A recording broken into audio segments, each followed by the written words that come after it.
Alhamdulillah, wassalatu wassalamu ala nabiyyina Muhammad. Allah Ta'ala, He said, وَلَا تَقْرَبُوا الزِّنَا إِنَّهُ كَانَ فَاحِشَةً وَسَاءَ سَبِيلًا. And do not come close to fornication. Indeed, it is immorality and an evil way. It's clear. Everyone knows that fornication is not permissible. Everyone knows that.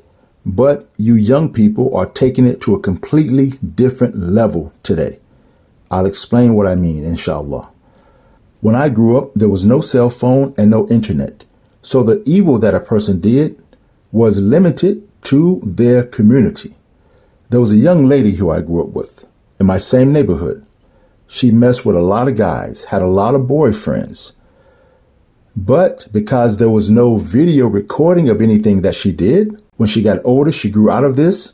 She went on to have a normal life, and no one knows that she used to mess with all these guys back when she was in middle school and high school, because there is no video recording of that. So it's as though it didn't happen. There was a guy that lived right up the street from me.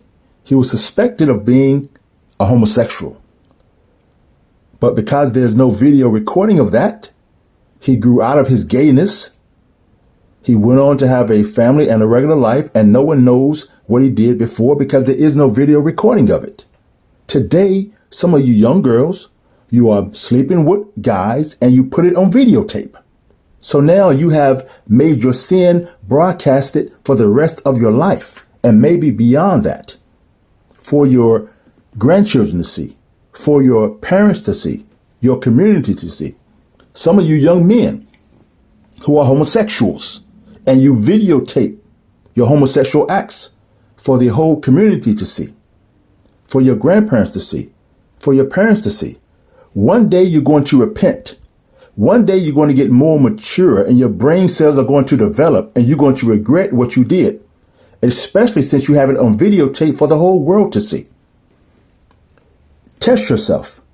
Before you put anything on videotape, ask yourself, how would you feel if your mother and father saw you doing that on videotape? Because anything that's on tape is going to eventually get out, especially when you are recording it with another person. That person gets upset with you. They put the tape out to shame you. We have to be smarter than that.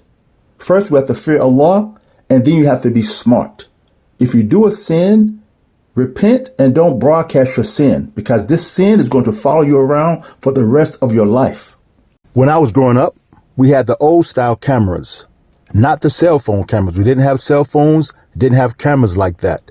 We had the type of camera that had film on the inside of it. So you would take your pictures, then you would take the film out, take the film to the drugstore, come back in a week after they had developed the film, and you pick up your film. That meant that everyone at the drugstore was going to see the pictures that you took. So no one would take any crazy pictures, because they knew that when they went back to the drugstore, the person that developed the film had saw every picture that you had taken. But today, because you can take a picture on your cell phone, some of the youth are taking these immoral pictures, and then they send the pictures to people. Once you send that picture to that person owns that picture. They can share it with their friend or spread it on the internet and shame you. Stop taking these pictures. May Allah Ta'ala guide us and make us better than what we are.